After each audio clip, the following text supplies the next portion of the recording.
Next, we come to the discussion about the viruses.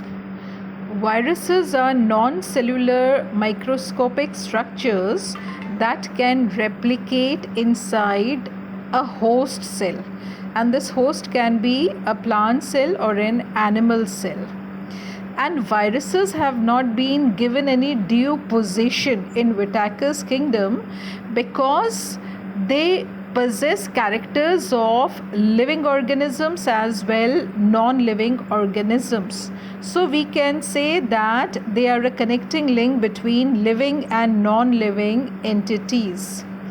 So in the structure of a virus, you can see that it has a genetic material and a protein coat, and it invades inside a living cell and it transfers its genetic material, which attaches with the genetic material of the host cell.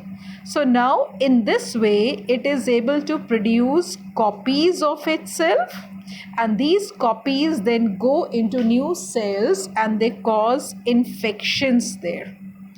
So viruses, if they are outside the host cell, they cannot replicate or reproduce because they are not having the cellular machinery. Now cellular machinery means the various life processes about which we had discussed in the very first chapter, which are characteristic features of all living organisms. So they do not possess all those features. Hence, it can survive only inside the host cell. Viruses, like non-living organisms, can be crystallized, which no other living organism can do. And because of these characteristic features, it is classified in the area between living and non-living.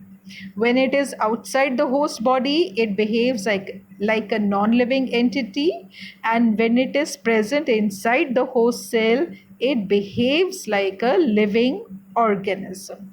Now, in your textbook, you need to underline certain important things regarding viruses. That is, who gave the term virus? That is Pasteur D.J. Ivanovsky.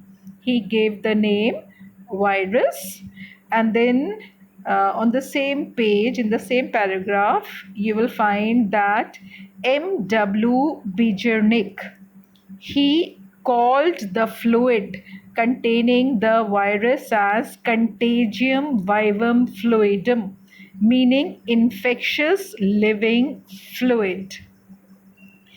Then also you need to underline that it was Stanley who showed that viruses could be crystallized.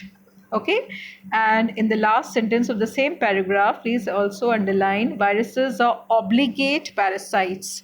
Obligate parasites are those organisms which cannot live outside the host organism. In order to survive, they have to be present inside the host.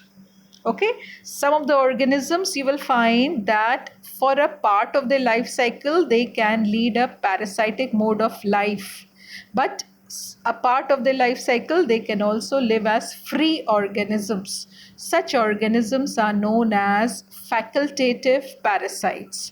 So viruses are not facultative, but it is obligatory that they have to live inside a host as a parasite.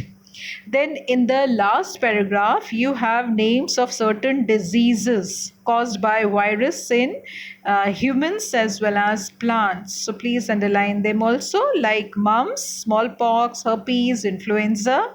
These are the viral diseases that are found in man, and the most famous one, that is AIDS. Whereas in case of plants, it causes tobacco mosaic infection, leaf rolling and curling, yellowing and vein clearing, dwarfing, and stunted growth. So these are the effects in case of plants of virus infections.